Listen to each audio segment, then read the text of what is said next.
Morning. It is Thursday, June the 18th, and this morning I want to read from Hebrews 10. It's going to be a while before we get to it in our study, but on Wednesday nights, but I want to read this part. Verses 23 to 25. Let us hold fast the confession of our hope without wavering, for he who promised is faithful. And let us consider how to stimulate one another to love and good deeds, not forsaking our own assembling together, as is the habit of some, but encouraging one another, and all the more as you see the day drawing near.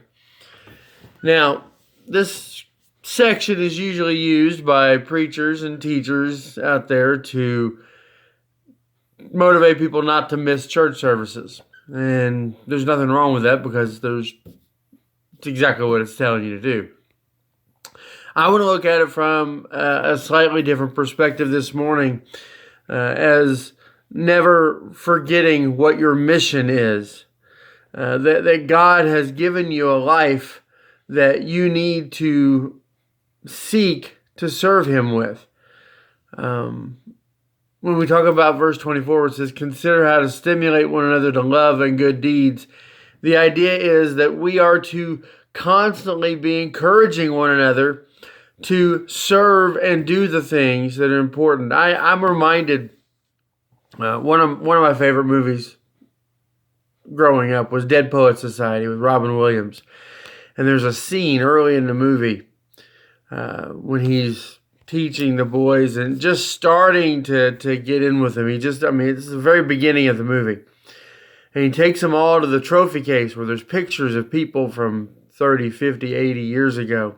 Different sports figures, different things that happened at the school. And he tells them to look at them really close.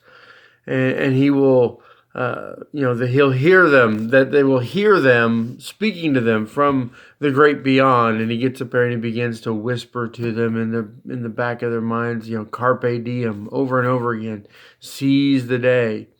Now, before he had done that, he had quoted the old poem of Gather Ye Rosebuds While Ye May.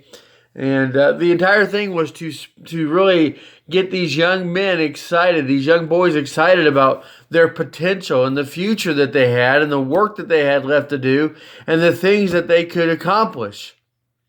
And so this morning, I sit here and I lean in and I say the same thing to anybody that's listening this morning. Carpe diem. Take this opportunity to serve the Lord with all of your being, to grow closer to Him in His Word, to spend time with Him in prayer, and to serve Him, to show love to one another, to show love to others around you, to share the gospel message, which is the ultimate expression of love toward your fellow man and woman in this world, is to share with them the saving grace of the gospel message, to share with them what Christ did for them on the cross, to help lead them away from the gates of hell. That is the most loving thing anybody could possibly do. And so I am here to implore you to seize the day on those things. Never let a day go by where you don't try to reach the potential that you have in Christ, because He has given you in His Word all that you need in order to be able to serve Him each day. How are you serving? Are you encouraging each other toward love and good deeds?